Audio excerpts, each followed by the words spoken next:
El día de hoy me gustaría hablar sobre el Kalam.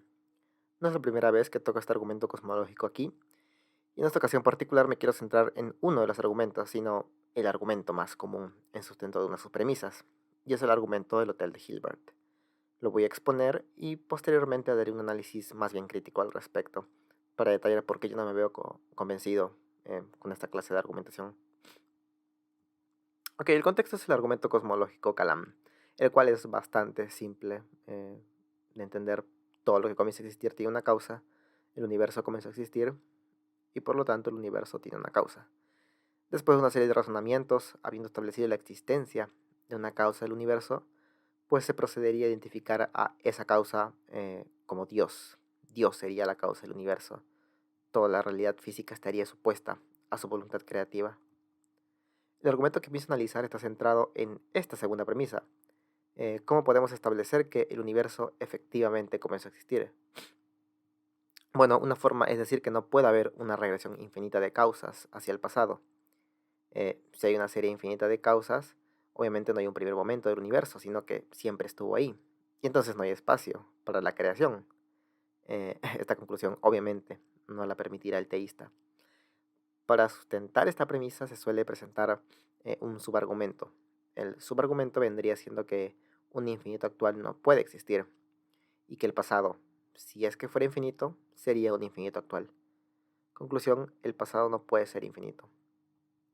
Para probar este punto, una forma de hacerlo es debido a que habría una imposibilidad en un infinito actual, que aquí lo podríamos entender básicamente como un conjunto, el cual tiene tantos miembros como números naturales. Por ejemplo, si tuviéramos infinitas manzanas, a cada manzana le podríamos asignar un número, el 1, el 2, el 3, el 4, el 5 y así.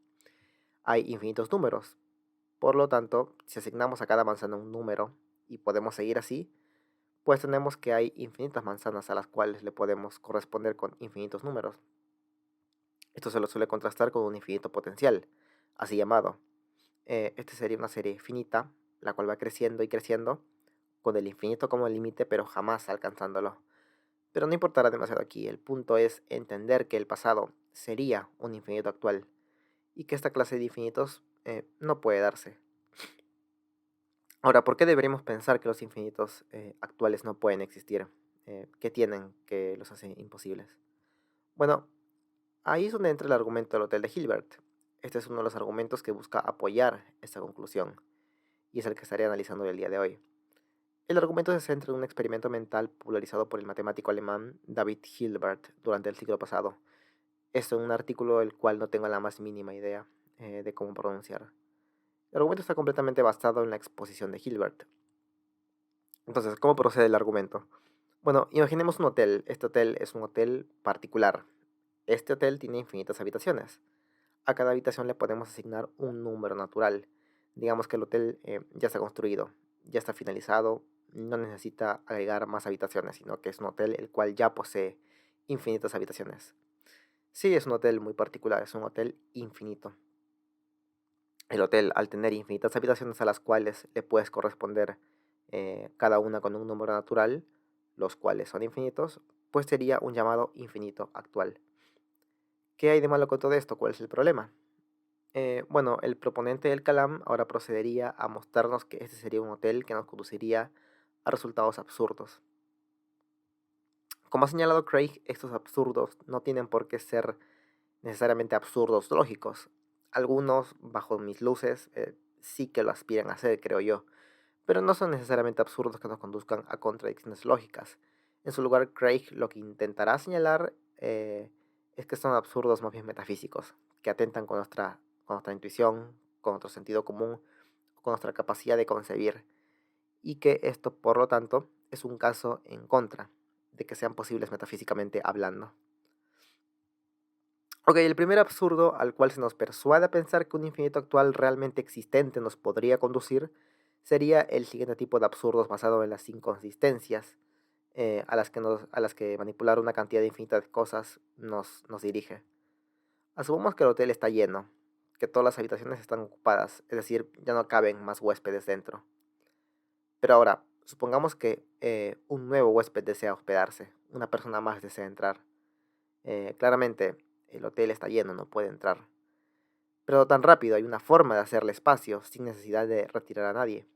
En este caso podemos simplemente decirle al huésped de la primera habitación que se mueva a la segunda habitación, al de la segunda habitación a la tercera, al de la tercera a la cuarta, y así cada huésped moviéndose a una habitación siguiente.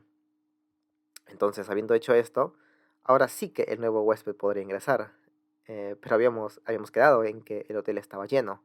Y aún así le hemos hecho espacio a alguien nuevo para que ingrese, y lo hemos hecho sin remover a ningún huésped, simplemente mediante pedirle a los huéspedes que a su número de habitación le agreguen una unidad y que se vayan a vivir a esa habitación resultante.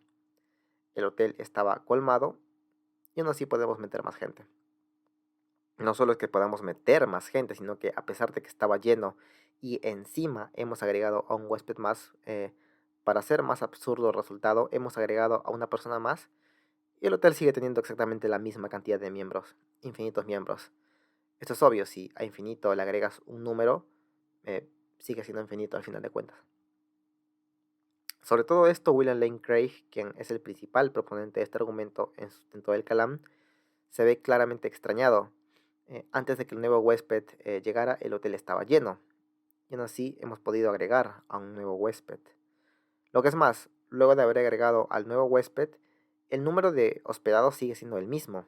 Incluso aunque hayamos registrado el ingreso de este nuevo individuo, le hayamos dado las llaves de su habitación y haya ingresado. ¿Cómo no puede haber una persona más en el hotel que antes? Se pregunta Craig. Eh, pero podemos hacer esos absurdos incluso más exorbitantes. Y esto es si pensamos en que un número infinito de nuevos huéspedes podrían ingresar al hotel, si así lo desean. Es decir, ya hay infinitos miembros, pero podríamos agregar infinitos huéspedes más. Y esto se podría realizar colocando al huésped de la habitación 1 en la habitación 2, al de la habitación 2 en la habitación 4, el de la habitación 3 en la habitación 6, y así sucesivamente, siempre duplicando el número indefinidamente. Y de esta forma cada huésped quedaría ubicado en una habitación par. Al final de cuentas, cada número multiplicado por 2 siempre es un resultado par.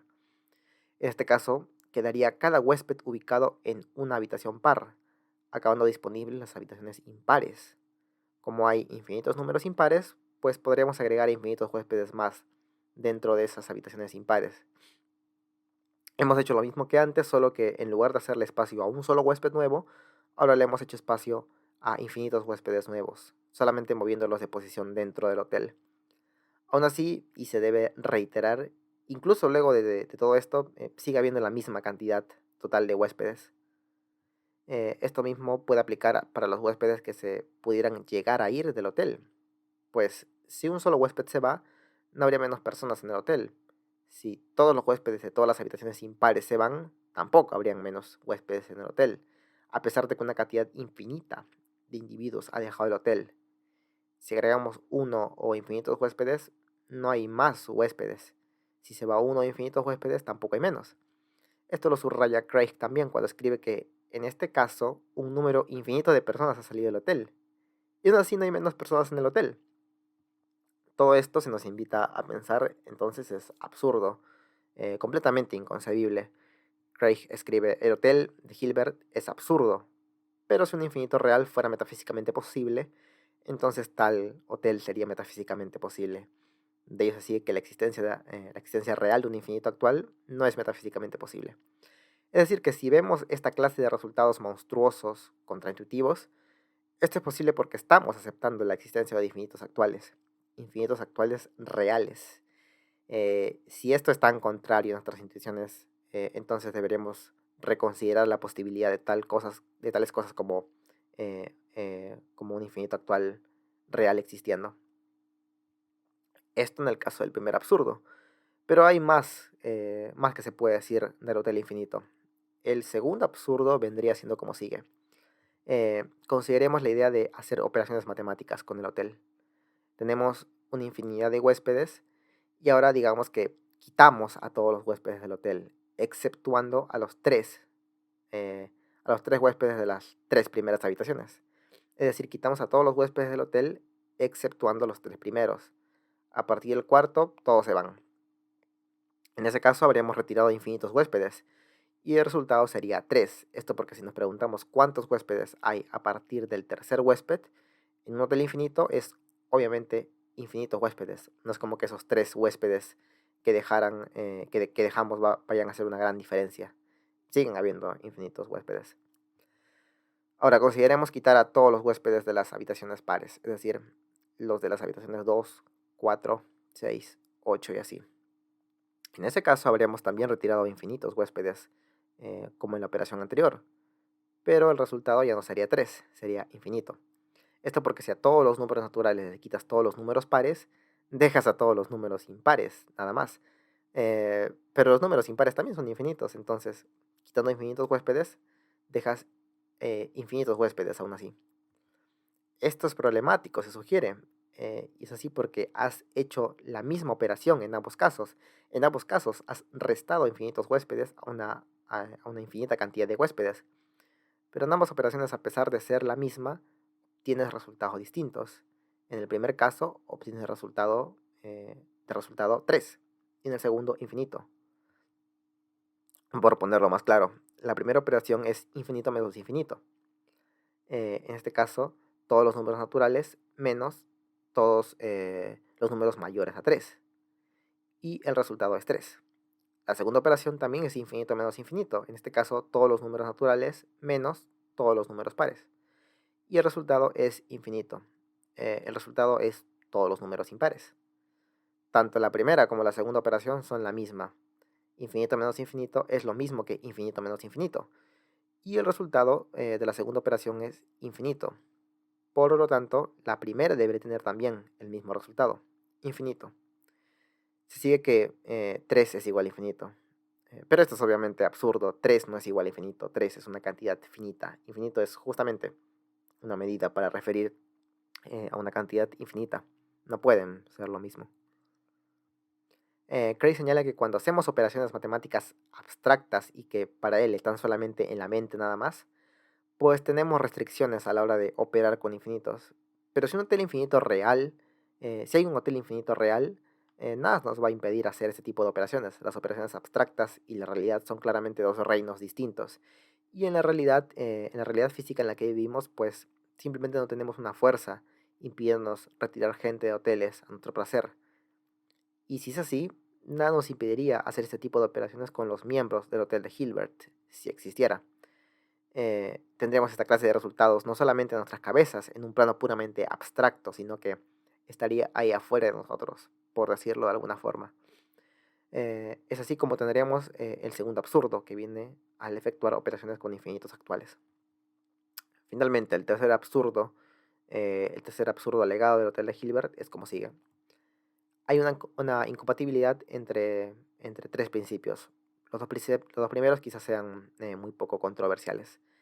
El principio de Hume, que señala que dos conjuntos A y B, si son biyectables, entonces ambos conjuntos poseen la misma cantidad de miembros.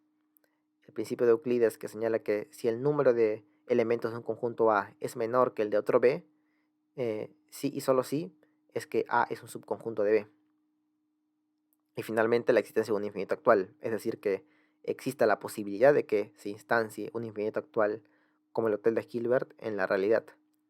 Voy a explicar qué significa cada cosa aquí. El principio de Hume lo que viene a señalar es que si tenemos dos conjuntos de lo que sea, digamos de manzanas, entonces si existe biyectabilidad entre los miembros de ambos conjuntos, pues es porque poseen la misma cantidad de miembros. La biyectabilidad es una correspondencia a cada miembro de un conjunto con algún otro miembro de otro. Por ejemplo, si tenemos 6 manzanas en cada conjunto, en dos conjuntos tendríamos 12 manzanas. A cada manzana de cada conjunto le podemos corresponder una manzana a otro conjunto. 6 en cada conjunto. El principio de Euclides señala que si dos conjuntos, uno tiene más elementos que otro, pues el que tiene menos elementos es un subconjunto del otro. Un subconjunto es una parte de un conjunto más grande, por así decirlo. Por ejemplo, de un conjunto de 6 manzanas, un subconjunto serían las manzanas pares, las cuales serían 3 manzanas. Entonces decimos que el conjunto de 3 manzanas es un subconjunto del que tiene 6 manzanas, porque obviamente 3 es menor que 6. Finalmente, la posibilidad de un infinito actual es la idea de que pueda existir un infinito actual como el Hotel de Hilbert. Estos tres principios están en conflicto. ¿Por qué? Pues porque un infinito actual debería tener subconjuntos. Y si lo pensamos bien, sus subconjuntos tienen la misma cantidad de miembros que el conjunto. Por ejemplo, los números pares y los números naturales. Los números pares son un subconjunto de los números naturales, pero aún así no poseen una menor cantidad de miembros. Hay tantos números naturales como números pares. Así es como sería inconsistente tener tres principios como estos a la vez. El conjunto de números pares es un infinito actual, sería un subconjunto de los números naturales, y aún así poseería la misma cantidad de miembros. Pero no puede poseer la misma cantidad de miembros, y esto porque el conjunto de números naturales posee a todos los números naturales, que son todos los números impares, y además a los números pares. Ahí es donde el principio de Hume y el de Euclides entrarían en conflicto con el infinito actual. Ante este problema, Craig señala que eh, lo más razonable sería simplemente rechazar la posibilidad de infinitos actuales, al menos en nuestra ontología. El principio de Hume y el principio de Euclides parecen muy plausibles, no solo en nuestra mente a la hora de hacer operaciones matemáticas, sino que en la realidad parece ser verdad. Por lo tanto, señalaría el proponente del argumento, lo mejor aquí es simplemente rechazar la posibilidad de un infinito actual, al menos en la realidad, dejando el terreno matemático abstracto en otro plano. Bueno, estos fueron los absurdos que implicaría el Hotel de Hilbert. Ante todo esto se nos invita a pensar que los infinitos actuales no pueden existir. Eh, ¿Qué puedo decir en respuesta de todo eso? Bueno, todo esto lo quiero desarrollar en lo que resta del video. Puramente un análisis crítico de todos los argumentos presentados.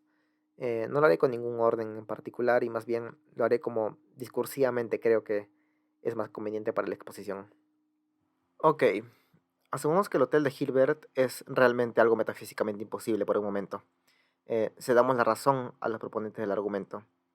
¿Qué se sigue de aquí? ¿Esto entonces demuestra que el pasado no puede ser infinito? Yo opino que no. Y que realmente antes de hacer cualquier conclusión de este estilo, uno debería ver cuáles son los alcances del argumento original y ver si nos está ampliando las conclusiones para abarcar terrenos a los que simplemente no llega. Específicamente lo que pienso es que el argumento del Hotel de Hilbert cae en una generalización apresurada, es decir, una inducción indebida desde pruebas insuficientes hacia conclusiones a las cuales el argumento no puede llegar. Bajo un análisis cuidadoso nos podemos dar cuenta de que el argumento de Hilbert, del Hotel de Hilbert, si bien abarca a los infinitos, esto solamente abarca a los infinitos que además son manipulables, es decir, con los que podemos maniobrar de una u otra forma. Y si bien hay infinitos que son manipulables, esto no implica que todos los infinitos sean manipulables. Y en particular, esto no sucede con los eventos temporales. Lo pasado ya ha pasado, lo que ocurrió no se puede borrar. Dejemos de lado discusiones como las de los viajes en el tiempo y este tipo de cuestiones. Nadie cree que pueda mover los eventos pasados de un lugar a otro a nuestro placer. Nadie cree que pueda mover el Super Bowl de 2012 hacia 1492 durante el descubrimiento de América y el descubrimiento de América de 1492 hacia el 2012. No, nosotros entendemos que los eventos pasados están fijos, que no se pueden mover como los huéspedes de un hotel.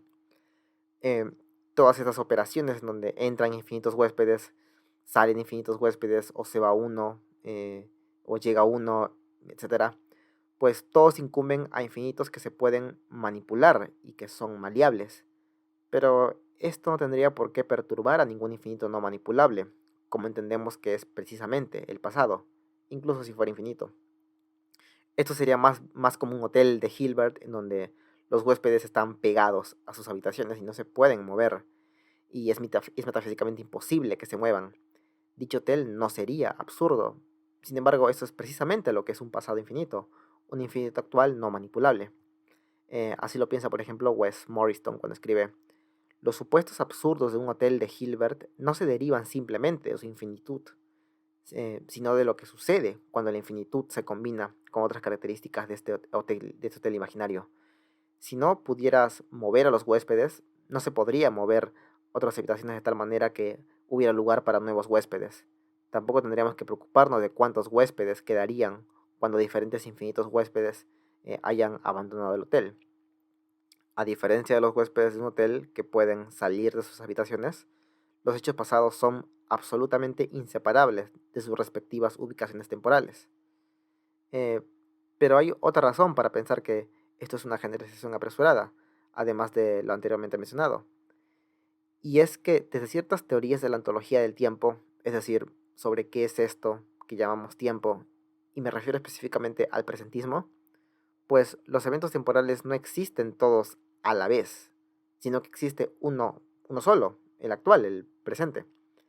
El presentismo básicamente señala que solo el presente existe, el pasado existió y el futuro existirá cuando sea presente, por así decirlo. Pero que nada de esto existe al mismo tiempo, incluso si el pasado es infinito. Y esto porque incluso aunque el pasado es infinito, el pasado ya no existe. Vivimos en el tiempo presente y eso es todo lo que realmente existe. En ese caso, el imaginarnos un hotel el cual podemos no solo manipular, sino en donde existen infinitas habitaciones a la vez, es justamente caer en el tipo de escenarios que no son equiparables a un pasado infinito en donde solamente existe el presente, al menos desde el presentismo. Gladon Hedrick señala esto mismo cuando escribe que este escenario de un hotel infinito quizás sería problemático para aquellos que creen que los eventos pasados existen todos de alguna forma. Este es el caso del eternalismo, por ejemplo. El eternalismo sería la otra gran visión de la ontología del tiempo, en donde tanto el pasado, el presente y el futuro existen todos a la vez, no tanto como pasado, presente o futuro, sino como lugares ordenados de manera atemporal. Mientras que el presentismo, pues, en el presentismo solo existe el presente. Y hay una relación real de eventos pasados, presentes y futuros. Esto creo que se ilustra bastante bien en los gráficos que hice por aquí. Eh, si esta historia del Hotel de Hilbert se ajusta solo a una visión eternalista o alguna visión atemporal de la ontología del tiempo, pues esto es problemático. Y es problemático porque, como ha señalado el mismo Craig, en esta clase de ontología del tiempo, los eventos temporales existen todos de forma estática y no es necesario que comiencen a existir, lo cual implica una relación temporal. Por lo que si para hacer funcionar el argumento del Hotel de Hilbert se tuviera que apelar a este tipo de teorías, pues capaz tendría mejor suerte el argumento, pero a costo de hacer infuncional el Kalam, que era justamente lo que buscaba defender. Igualmente debo decir que esto no anula lo anteriormente dicho, incluso aunque todos los eventos existieran de manera temporal en un bloque como señala el internalismo, aún así no conozco ningún proponente de esto diciendo que los eventos son manipulables como los de un hotel de Hilbert. Este punto solo acercaría un poco más, de forma ligeramente más similar al tiempo infinito con un hotel de Hilbert, pero aún así esto no sería suficiente para eliminar todos los factores que lo convierten en una generalización apresurada. Ok, objeciones. La primera objeción podría ser que, aunque uno no puede literalmente mover los eventos, eliminarlos o meter nuevos eventos a los eventos existentes, aún así uno podría mentalmente hacerlo. Uno podría mentalmente tomar los eventos pasados y ponerlos quizás un poco más al pasado o un poco más al futuro, tomar el presente y meterlo en el medio de la antigua Grecia y así. Eh, la respuesta que daré es que esto no es suficiente para establecer el argumento. Esto mismo podríamos hacer con los números matemáticos al final de cuentas, pero el proponente de este argumento no tiene problemas reales con los números porque estos son objetos que no están instanciados en la realidad, sino que estarían en nuestra imaginación. Pero claro, esto mismo aplica aquí.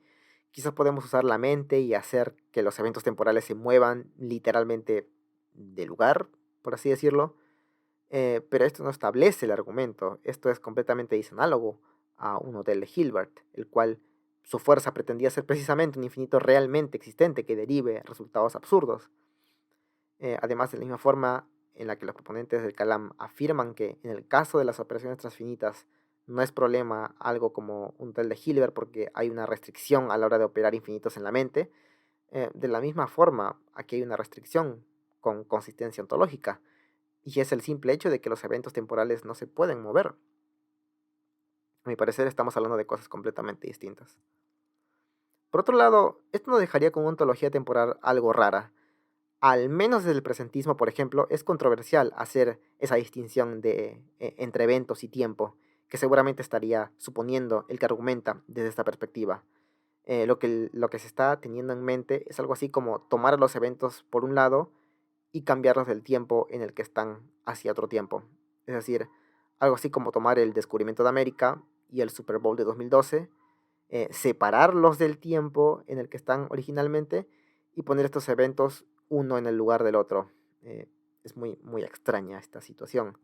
Después de todo, al menos desde una visión presentista, los eventos y el tiempo no son cosas disociables. Los eventos son simplemente la manera en la que las cosas que existen se relacionan dentro del tiempo. ¿Qué podría significar mover el descubrimiento de América hacia el 2012? ¿Hacer que Cristóbal Colón viaje en el tiempo hacia el futuro? Esto es simplemente mover cosas de un tiempo a otro, pero no los eventos como tal. El descubrimiento de América solo lo solemos entender como una serie de acciones que hicieron ciertos individuos atravesando el mar desde Europa hasta América. Y eso siempre estará fijo en su propia locación temporal, por más que hagas viajar en el tiempo a Cristóbal Colón hacia el futuro. Eh, Esta es una visión del tiempo y los eventos temporales que es una realmente rara. La segunda objeción, quizás mejorando un poco la anterior, podría ser señalando que aunque no podemos literalmente mover los eventos temporales y cambiarlos de un tiempo a otro, aún así sí que podríamos imaginar sucesos contrafactuales.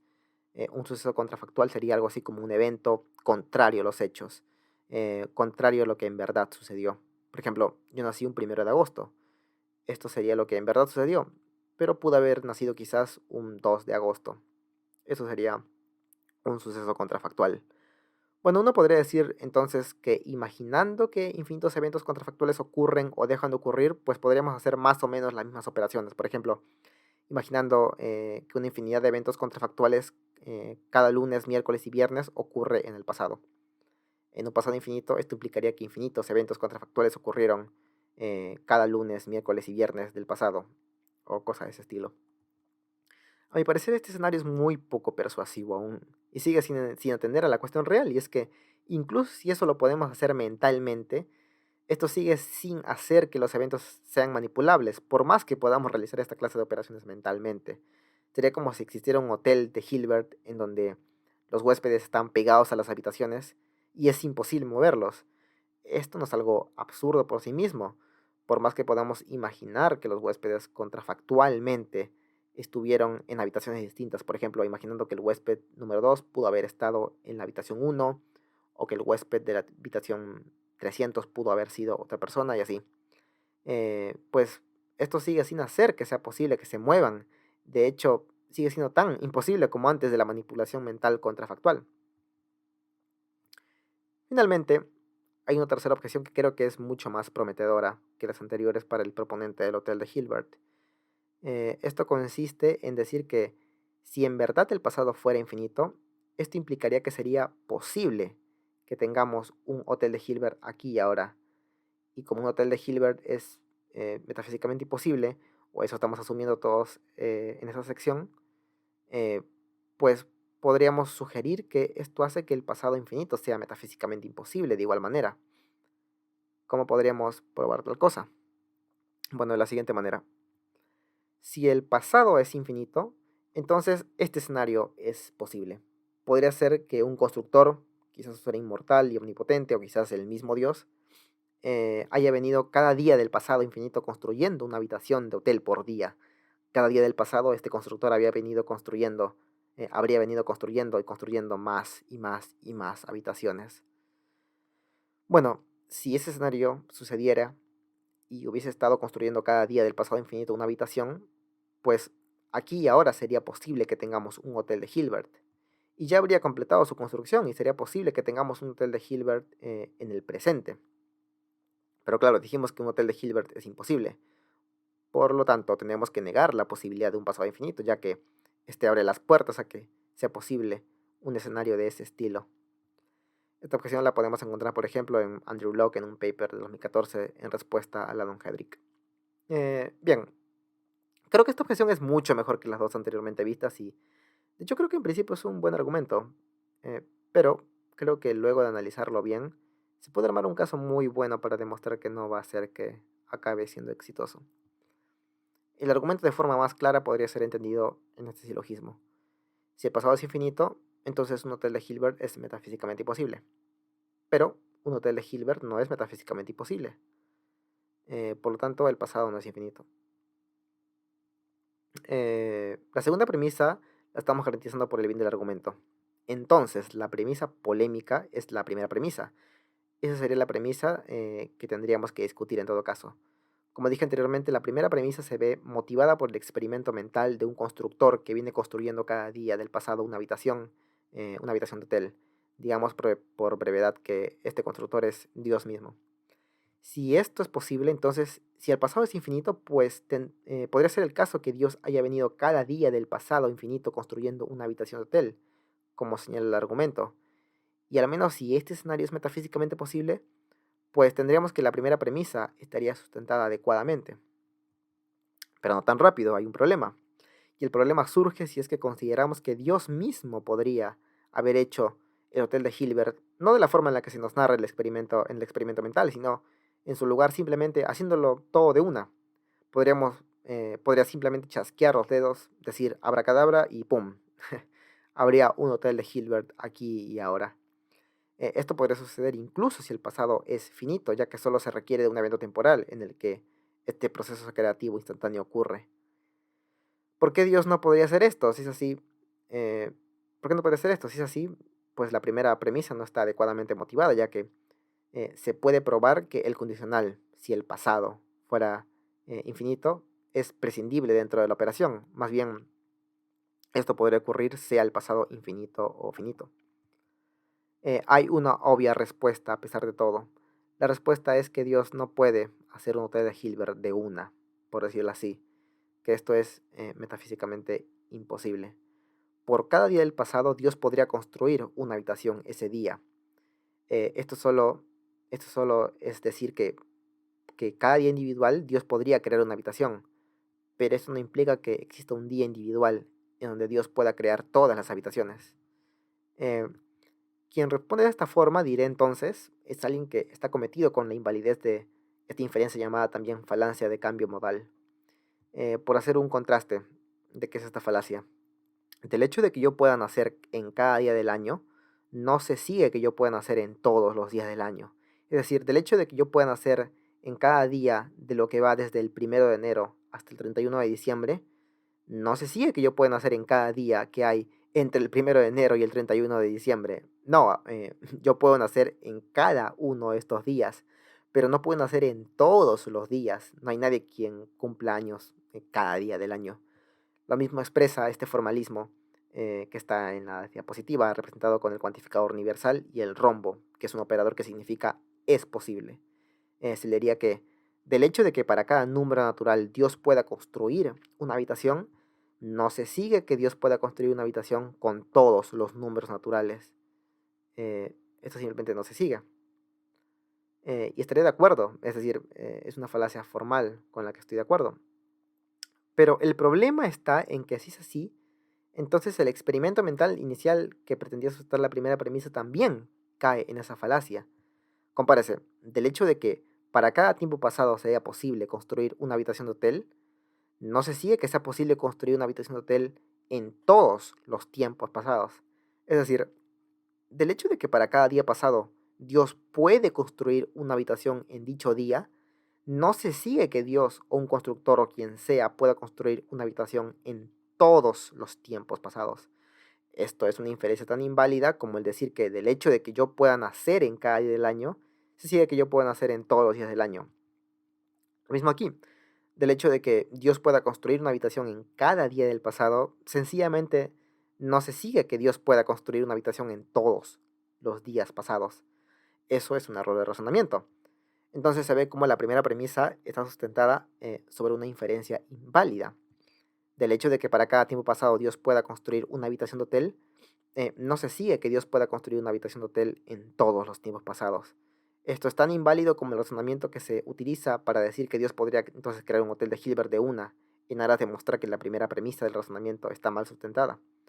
¿Es falaz? Sí, pero es tan falaz como la inferencia que se hace tras el experimento mental en sustento de la primera premisa. Uno podría querer romper esta simetría, Andrew Block, por correspondencia con Alex Malpass, por ejemplo, escribe: Dios no puede construir un hotel de Hilbert de una sola vez, porque la imposibilidad metafísica de un hotel de Hilbert actuaría como restricción para evitar que Él lo haga. Sin embargo, ¿Dios puede construir una habitación a la vez? Seguro que Él puede. No hay nada que pueda evitar que Dios construya una habitación en un tiempo uno, y nada que pueda evitar que Dios construya una habitación en un tiempo 2, tiempo 3, tiempo 4, etc. Los dos ejemplos, crear un hotel de Hilbert instantáneamente y crearlo con el paso del tiempo, no son equivalentes de una manera crucial. Uno involucra todo de una vez, mientras que el otro involucra un proceso. Esto marca la diferencia porque para evitar que alguien haga algo, la prevención tiene que ocurrir antes o en el instante de la acción. Sin embargo, después de que la persona ha actuado, no se puede impedir que actúe porque lo que se ha hecho ya se hizo. El punto de Locke es que no hay nada que impida que este proceso continúe. Es imposible metafísicamente que Dios haga un hotel de una, pero lo otro involucra un proceso, el cual no tiene por qué parar. Si fuera a parar, algo tendría que pararlo, pero ¿qué podría causar este impedimento? El mero hecho de que un hotel de Hilbert vaya a existir en el futuro no puede evitar en el pasado que se deje de construir. Este es un tipo de causalidad regresiva que no parece posible. ¿Qué impedimento ocurre? ¿Por qué el futuro causa cosas en el pasado y restringe el proceso? Este punto es importante. No hay ningún impedimento, ni tampoco está el futuro previniendo que se actúe en el pasado. Eh, Hay un problema crucial con todo este pensamiento. Si hay un hotel de Hilbert en el presente, siempre hubo un hotel de Hilbert. No hay forma de sumar infinitas cantidades y llegar al infinito. Si existe un hotel de Hilbert, jamás se llegó a él. Siempre estuvo ahí. Dios, un constructor eterno o quien sea, agregando más y más habitaciones a un hotel de Hilbert, implica agregar más y más habitaciones a un hotel de Hilbert que siempre estuvo finalizado. Pero asumimos que no hay un hotel de Hilbert y es imposible que esto suceda. Para ser más claro con el tema, se nos plantea el escenario de un constructor que construye una habitación a la vez.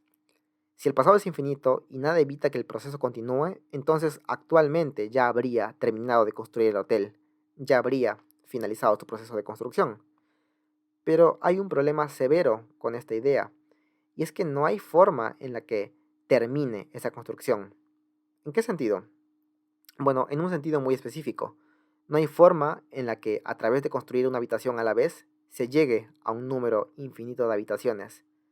Piénsese, no hay una forma en la que sumando una habitación, más una habitación, más una habitación, más una habitación, y así progresivamente, al final en algún momento se acabe llegando a infinitas habitaciones. No hay forma que sumando cantidades finitas llegues a cantidades infinitas. Entonces, ¿qué está haciendo el constructor?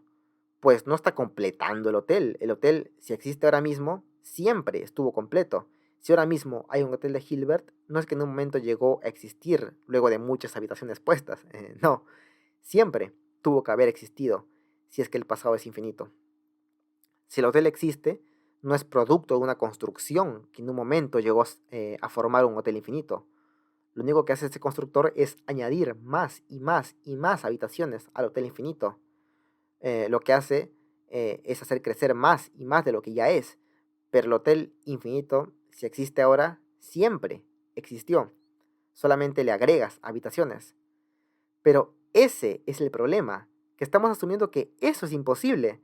No es que algo esté evitando el proceso, no, no, no. Es que lo que hace ese proceso es añadir más y más habitaciones al hotel de Hilbert, que ya está finalizado y tiene infinitas habitaciones ya mismo. Pero estamos justamente asumiendo que el hotel de Hilbert no puede existir. El argumento falla por eso, no porque el proceso esté siendo impedido. Es que el proceso está ocurriendo partiendo desde algo que ya es metafísicamente imposible, o eso asumimos, y es un hotel de Hilbert completado y existiendo. Ese es el punto crítico con todo este argumento. Alex Malpass y Wes Morriston lo ponen en términos que creo yo son muy claros. Lo que impide que Dios eh, agregue habitaciones de hotel de una en una y llega al hotel de Hilbert es que esta es una situación que ya es metafísicamente imposible. Si en un tiempo uno Dios crea una sola habitación y luego en un tiempo cero hay un hotel de Hilbert, se deduce que ya había un hotel de Hilbert en el tiempo uno. Después de todo, la adición de un hotel, la habitación de hotel o cualquier número finito de habitaciones de hotel nunca puede ser suficiente para convertir un hotel finito en uno infinito. Entonces, si hay un hotel de Hilbert presente ahora, entonces en cada momento anterior, cada vez que Dios estaba agregando habitaciones de hotel, las estaba agregando un hotel de Hilbert. Pero agregar habitaciones a un hotel de Hilbert es metafísicamente imposible, solo porque la existencia de un hotel de Hilbert es metafísicamente imposible. El argumento es metafísicamente imposible, pero no porque el proceso se haya detenido en algún punto. Es que el proceso es solo añadir habitaciones al hotel de Hilbert, pero estamos asumiendo que eso es imposible. Eh, Creo que es un punto decisivo en la cuestión.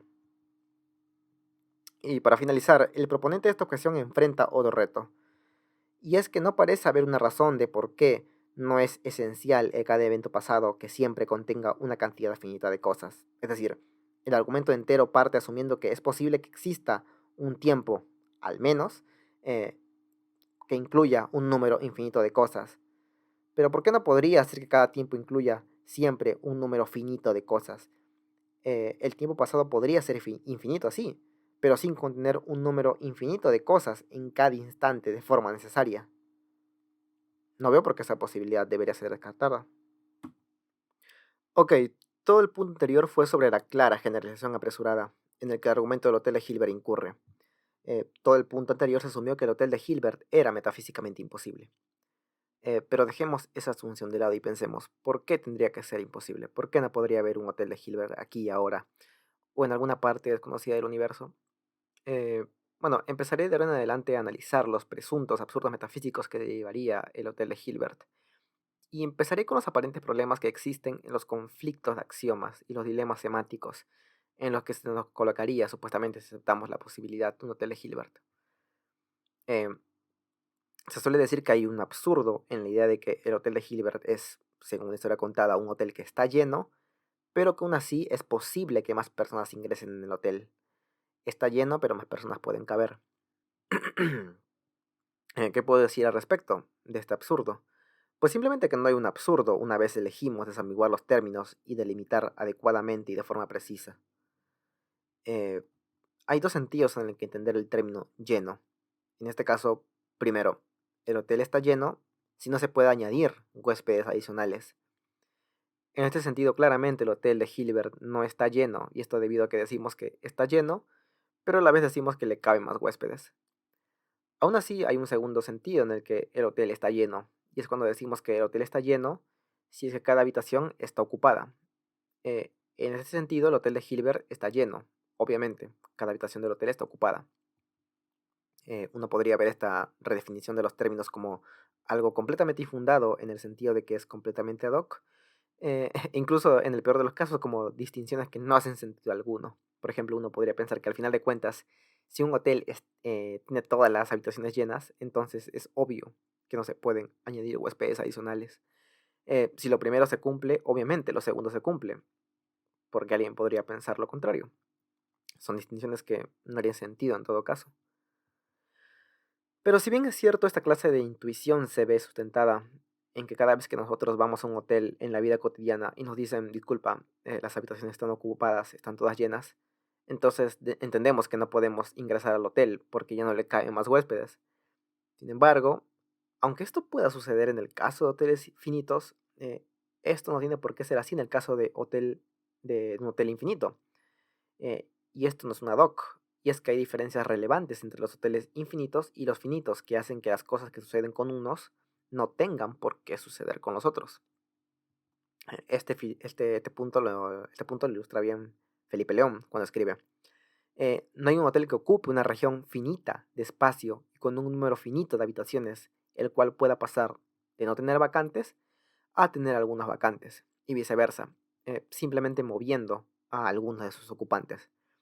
Es decir, esta idea de que podemos meter más huéspedes al hotel solamente moviendo los huéspedes actuales del lugar. Pero estas cosas obviamente no son ciertas para un hotel que ocupa una región infinita de espacio y tiene infinitas habitaciones. Porque uno podría pensar que lo que hace que tales transiciones sean imposibles en los hoteles finitos es que tener límites espaciales deja a algunos ocupantes sin lugar a dónde ir en tales transiciones. Por ejemplo, la persona en la habitación al final del hotel.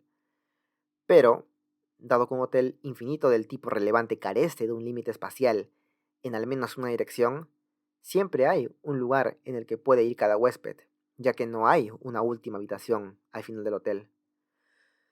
Es decir, cuando nosotros vemos casas, edificios, hoteles o cualquier cosa finita en nuestra experiencia, lo que es cierto para estos no tiene por qué ser cierto para objetos infinitos, porque estos poseen propiedades y se relacionan con el entorno de formas totalmente distintas. En el caso de un hotel cotidiano, cuando no hay habitaciones vacías, entonces ya no caben más huéspedes. Pero esto no tiene por qué ser así con un hotel infinito. A final de cuentas, no caben más huéspedes si el hotel no tiene habitaciones vacías. En el caso de un hotel finito, porque hay límites espaciales que delimitan la primera de la última habitación. Y cuando todos esos límites, todo ese límite está colmado, entonces ya no hay espacio disponible para meter más huéspedes. Pero en un hotel infinito esto no sucede. Las habitaciones simplemente carecen de límites espaciales y no hay una última habitación. Donde hay una habitación, siempre y en todas las ocasiones hay otra. Por algo es un hotel infinito. Entonces, cuando viene un huésped más y nosotros enviamos a todos los huéspedes a moverse de habitación, es posible acomodar un huésped más simplemente porque los otros huéspedes del hotel pueden proseguir moviéndose del lugar sin un límite, y no hay un último huésped que le esté impidiendo moverse más, porque sencillamente no es posible que haya un último huésped en un hotel infinito, ni un espacio que lo delimite. Entonces, en ese sentido, es que lo que es verdad para un hotel cotidiano y finito, no tiene por qué ser verdad para un hotel infinito. De hecho, necesariamente no lo es, son cosas completamente distintas. No hay un absurdo en pensar que si todas las habitaciones están ocupadas, entonces no se pueden acomodar más huéspedes, únicamente porque en los hoteles finitos esto sucede así. Hay diferencias relevantes que hacen que lo que sucede en unos, pues no suceda en otros. Eh, si alguien reclama que en los hoteles finitos las cosas ocurren de una forma y que por eso en los hoteles infinitos no puede ocurrir de otra forma, está haciendo las cosas al revés. No se puede asumir que todo lo que ocurre en los objetos finitos debe extrapolarse a los objetos infinitos. Y es porque eso es asumir que las propiedades que hacen distintivas los objetos infinitos y que no están en los hoteles finitos deben ser necesariamente falsas. Pero eso es lo que está justamente en disputa. Si es que todos contingentemente debemos tener propiedades finitas o infinitas. Se está discutiendo si es que hay la posibilidad de que existan cosas infinitas con sus propiedades naturales de objetos infinitos. Justamente, el que exista un hotel de Hilbert no muestra que porque existe no se puede comportar como un hotel infinito, como un hotel finito, entonces no debe existir. Es al revés, justamente, porque un hotel de Hilbert puede existir, entonces no se tiene por qué comportar como un hotel finito. La existencia de un hotel de Hilbert es un contraejemplo para mostrar que lo que sucede en los objetos finitos no tiene por qué serlo en los objetos infinitos, y que los dos sentidos de lleno previos no son incompatibles.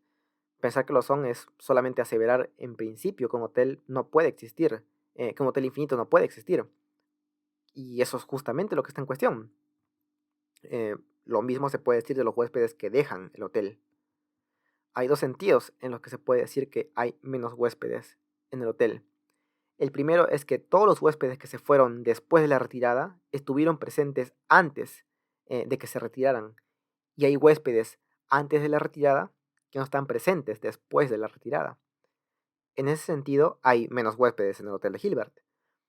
El segundo sentido es que el cardinal de huéspedes después de la retirada, es decir, el total de huéspedes, es menor al de huéspedes anterior a la retirada.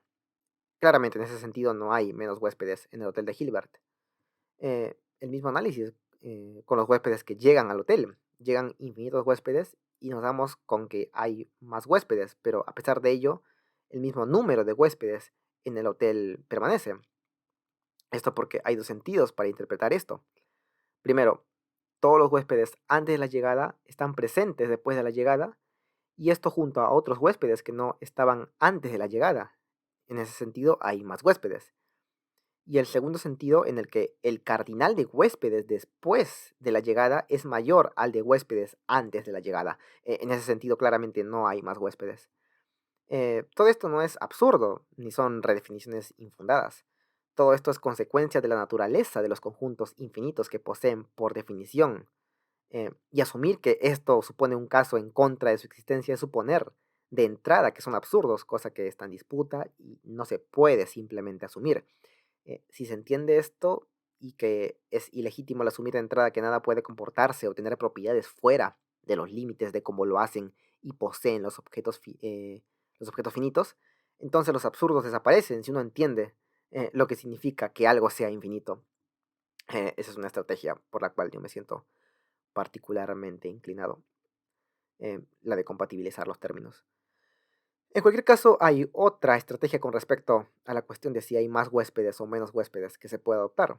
Y esta podría ser el negar que se pueda hablar de más que o menos que en el caso de los infinitos. Esto se puede hacer reformulando el principio de Euclides. Por ejemplo, en este caso señalando que si A tiene menos elementos que B, entonces esto es porque A es un subconjunto de B. Pero que esto solo sucede si es que A y B no son biyectables. Se añadirían dos cláusulas en este caso. Eh, Así habríamos resuelto las incompatibilidades entre los principios de Hume y Euclides cuando hablamos de conjuntos infinitos. La justificación es la misma, a mi juicio. Lo que es cierto para conjuntos finitos no tiene por qué ser cierto para conjuntos infinitos.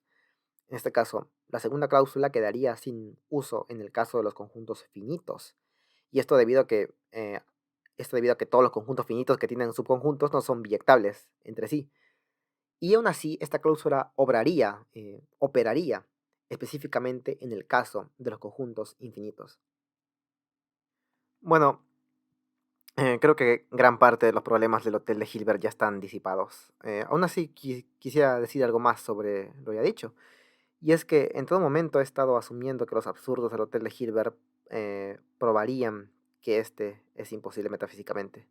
En base a ello, lo que hago es decir que no hay absurdos realmente, pero incluso si hubiera resultados que a nosotros nos parecen absurdos, creo que no es el caso que la concebibilidad tiene un particular protagonismo a la hora de hablar sobre modalidad, es decir, sobre lo que es o no posible. Eh, Esto se debe a que la concebibilidad no creo que sea un buen criterio modal. Así que por más que resulte inentendible, ininteligible quizás y completamente inconcebible cómo se puede dar los resultados presuntamente absurdos en el Hotel de Hilbert, lo que diré es que este hecho no es una buena guía para dictaminar su imposibilidad y que debemos ser bastante modestos con este tipo de criterios. No digo que sea completamente fallido el entender la modalidad de esta forma, pero lo que sí creo es que no es una prueba en lo absoluto conclusiva el que estos resultados aparenten ser absurdos. Por ejemplo, ¿puedes concebir hierro flotando? Yo creo que es muy sencillo, simplemente tengo que imaginar un lingote de hierro en la superficie del agua.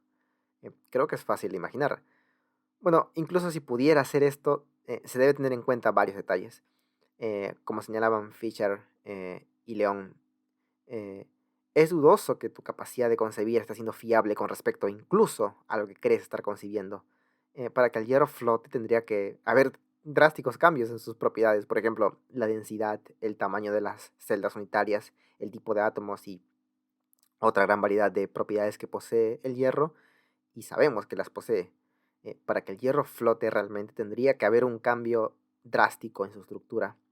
Y ese es uno tan drástico que nos deja con la cuestión, ¿es realmente el producto de tal cambio aún propiamente hierro? Desprovisto de todas las propiedades, yo me inclino a decir que por supuesto no. Pero para ser más modesto diré que es extremadamente dudoso. Eh, ¿Puedes concebir el hierro flotando? Pues ya no parece tan claro. Y el mero hecho de que yo esté muy seguro de creer que lo estoy concibiendo no es bajo ninguna luz una razón para pensar que esto lo hace posible. Eh, esto sucede en todos, desde las personas más comunes y corrientes hasta los genios más grandes. No solo en la capacidad de concebir cosas imposibles o sumamente dudosas, sino en la incapacidad de concebir cosas que al final acabaron siendo verdaderas, por lo tanto posibles.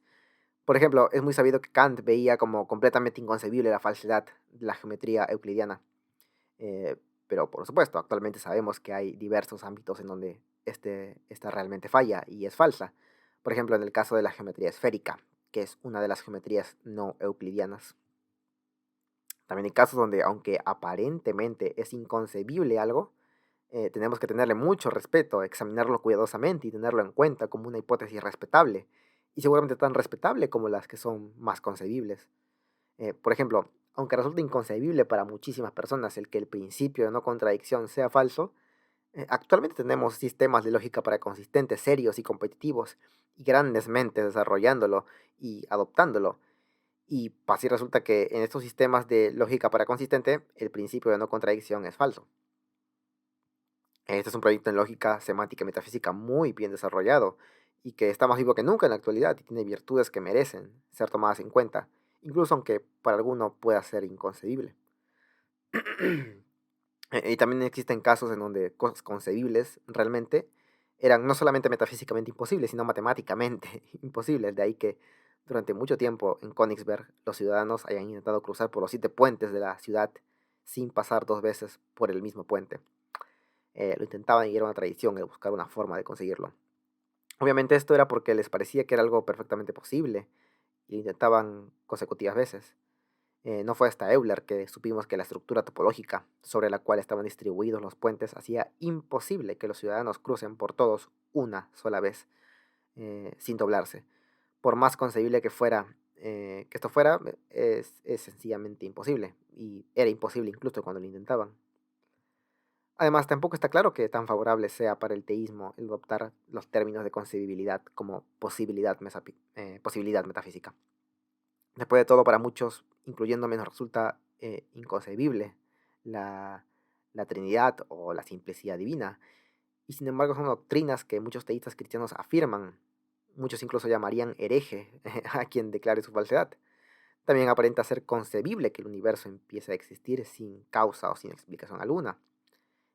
Todo esto es contrario al teísmo y es algo que ellos no darían como posible. Y aún así yo creo que puedo concebirlo fácilmente. Igualmente con cosas apareciendo espontáneamente en el universo. Puedo concebir un tigre apareciendo sin razón alguna en mi cuarto quizás. Y no por eso un teísta estaría dispuesto a aceptar su posibilidad. No si sostiene algún principio de razón suficiente, por ejemplo. Lo que quiero llegar con todo esto es que no es para nada conclusivo el que lo que sea inconcebible sea evidencia de imposibilidad metafísica. Y no solo diría que no es conclusivo, sino que además no tenemos razones para pensar que es siquiera una evidencia significativa. Más aún, creo que tenemos fuertes razones para pensar que nuestra capacidad de concebir se ve limitada por la finitud de nuestras mentes. Y el pensar que el infinito en infinidades, y el pensar en infinito en infinidades de cosas, pues es algo que realmente eh, se sale más allá de nuestras capacidades. En consecuencia de ello, deberíamos dejar de querer utilizar nuestra sorpresa sobre las cosas infinitas como un argumento en contra de su posibilidad metafísica. Son ámbitos en los que debemos ser mucho más modestos, sobre todo si estamos utilizando algo tan endeble como la mera capacidad de concebir como un criterio definitivo, muy cercano a ser definitivo, siendo que este tiene flaquezas, incluso sobre las cosas finitas, sobre las cuales tenemos experiencia cotidiana. Ok, ahora toca el argumento basado en la operación transfinita. Recuerdo el argumento ante dos operaciones iguales, tales como infinito menos infinito, acabamos obteniendo resultados distintos. En el caso de la operación A, todos los números naturales menos todos los números naturales mayores a 3 nos da 3. En el caso de la operación B, todos los números naturales menos todos los números pares nos da como resultado infinito, es decir, todos los números impares. Infinito menos infinito es igual a infinito menos infinito. Conclusión, 3 es lo mismo que infinito. Esto es obviamente falso. Lo que diré sobre este argumento es que se está cometiendo un equívoco con las operaciones que se están realizando realmente. Una vez aclarado eso, los absurdos se despejan. Para poder conocer cuál operación está siendo efectuada, primero se debe distinguir entre operar el complemento relativo de dos conjuntos en contraste a operar la resta de cardinales de dos conjuntos. Yendo con el complemento relativo, ¿qué es? Bueno, básicamente, operar el complemento relativo consiste en extraer los miembros que están contenidos en un conjunto A y no en otro conjunto B. Separar a todos los elementos particulares de un conjunto A que nos incluyan en un conjunto B. Por poner un ejemplo, digamos que el conjunto A posee los miembros 1, 2 y 3, mientras que el conjunto B posee a los miembros 1 y 3. La operación del complemento relativo es preguntarse y efectuar cuáles son los miembros que contiene A que no contiene B. En este caso particular la respuesta es clara, el elemento 2. Tanto A como B comparten A1 y 3. El elemento que distingue a A, que no se ve contenido en B, en cambio es el 2. En este caso la respuesta es 2 y el cardinal del complemento relativo sería 1. Esto porque aunque la respuesta es 2, 2 es solamente un número único. Por lo tanto, la cantidad de elementos que obtenemos cuando efectuamos el complemento relativo de A y B es 1. Complemento relativo 2, cardinal del conjunto resultante del complemento relativo 1. Por su lado, la resta de cardinales es la resta clásica de toda la vida, la que aprendemos en primaria.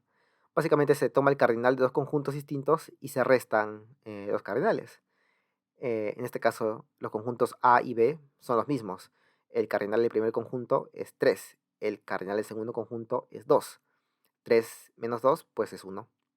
El resultado es 1 y el cardinal es lo mismo que el resultado, básicamente, porque la resta es justamente la resta de los mismos cardinales, de los cardinales en sí mismos. El preguntarnos por el resultado de la resta es preguntarnos por la diferencia entre cardinales, precisamente. Creo que no es muy difícil entender esto. Ahora, debe quedar algo en claro. A veces las restas de cardinales y los complementos relativos dan resultados de cardinales totalmente idénticos. Pero, y a pesar de que de sus parecidos, de los parecidos que puedan tener quizás, ni son la misma operación, ni dan resultados iguales siempre.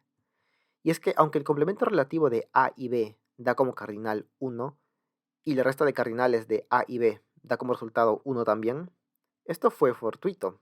Considérese otra operación. Pensemos en el conjunto C, un nuevo conjunto. En este caso C tiene 3 miembros, 1, 3 y 4. ¿Cuál sería el complemento relativo de A y C? Bueno, se debe de analizar los miembros que contiene A que no contiene C. En este caso, el 2. Mientras que C posee el 1 y el 3, A posee, además del 1 y el 3, el 2. El complemento relativo de A y C es 2. El cardinal es 1 en esta ocasión también. Pero ahora consideremos la resta de A y C. Olvidemos de los miembros específicos que contienen los conjuntos A y C. En total, ¿cuántos miembros poseen A y C? Pues muy simple, cada uno posee 3. 3 cada uno. Entonces la operación, la resta sería 3 menos 3. ¿Cuánto es esto? Pues es 0. Un resultado muy distinto al complemento relativo de A y C, ¿verdad? Esto se debe a que el complemento relativo de A y B fortuitamente daba el mismo cardinal que la resta de A y B. Pero no son la misma operación, no tienen por qué dar el mismo resultado. En el caso de A y B, fortuitamente el cardinal era el mismo, pero no son la misma operación y eso se ve cuando se compara la resta de A y C y el complemento relativo de A y C. La resta consiste en ver el total de dos conjuntos y restar los cardinales. El complemento relativo no. Este consiste en ver a los miembros específicos de ambos conjuntos y seleccionar cuáles contiene uno que no contiene el otro. No se está haciendo una resta. Habiendo entendido esta distinción, entonces, entre estas dos clases de operaciones, la pregunta es, ¿cuál operación se está realizando en el Hotel de Hilbert? La respuesta creo que está más o menos clara y es muy intuitiva incluso. Se está efectuando el complemento relativo. El por qué lo escribe bastante bien Swingrover cuando dice, los ejemplos de Craig describen complementos relativos, no diferencias entre cardinales. Define los miembros de cada conjunto y encuentra los elementos que pertenecen a un conjunto, pero no al otro. Hacer esta especificación de pertenencia es necesario para llegar a conjuntos de cardinales diferentes. Si solo tuviera que describir la eliminación de una cantidad infinita indefinida sobre otra cantidad infinita indefinida, el resultado sería indefinido. Para ver esto, imaginemos quitar un número infinito de canicas de otro número infinito de canicas. ¿Cuántas canicas quedarían? No se proporciona suficiente información para determinar la respuesta. No es que la operación esté arbitrariamente prohibida como alega Craig, es solo que, sin saber qué miembro se debe eliminar de un conjunto, uno no sabe cuál es la cardinalidad del conjunto resultante. Pero entonces, si uno conoce la definición de los miembros de cada conjunto, entonces la cardinalidad del conjunto resultante es única y sería incorrecto expresar la operación como infinito menos infinito. En cada operación en el pasaje citado, Craig describe la producción del complemento relativo de un conjunto bien definido en otro. Para ser más claro con el pasaje anterior, pensemos en cómo se procede en la operación que se nos manda a efectuar. Tenemos dos conjuntos. Primero, tenemos dos conjuntos. El conjunto A, que es el conjunto de todos los números naturales, y tenemos el conjunto B, que es el conjunto de todos los números mayores a 3. ¿Cómo luciría una resta en este caso? Bueno, una resta consistiría en la diferencia entre cardinales. En este caso, el cardinal de ambos conjuntos es infinito. ¿Cómo haríamos esta resta? Pues luciría como la pregunta de ¿cuánto es infinito menos infinito? Los cardinales, justamente. Pero esta pregunta no tiene sentido, son cantidades indefinidas. ¿Cómo operaríamos tal cosa? ¿Cómo se supone que debemos restar infinito menos infinito? ¿Cómo hacemos eso? Entonces lo que se hace es definir y especificar qué miembros de ambos conjuntos se van a extraer.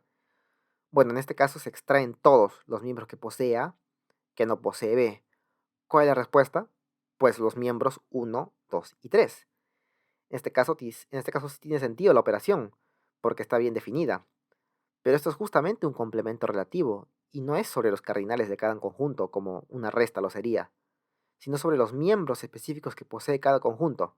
Se los separa y tenemos ahí un nuevo conjunto bien definido. Pero esto desmonta el argumento inicial entonces. Es esperable que en una operación obtengamos infinito, mientras que en otro 3. Esto debido a que una vez especificamos los miembros que se extraen para efectuar el complemento relativo, dependiendo de los elementos que posea un conjunto y que no posea el otro, se dará un conjunto bien definido u otro. En este caso, si se quiere ver cuáles elementos posee el conjunto de números naturales que no contiene el conjunto de números mayores a 3, pues se obtendrá un resultado bien específico. En este caso, el 1, el 2 y el 3. Ese es el complemento relativo. Por su lado, si se quiere ver cuáles elementos posee el conjunto de números naturales que no contiene de números pares, pues se obtendrá otro resultado bien específico. En este caso será como resultado cada número impar. Pero todo dependerá de cómo definamos cada conjunto y los miembros que querramos extraer a la hora de realizar el complemento relativo. Pero no hay nada absurdo sobre esto porque no es una resta de infinito menos infinito. No estás operando cantidades iguales y obteniendo distintos resultados. Estás seleccionando a dedo el complemento relativo de los conjuntos y dependerá todo el resultado de cómo especifiques los miembros. Eh, no hay, no hay ningún absurdo.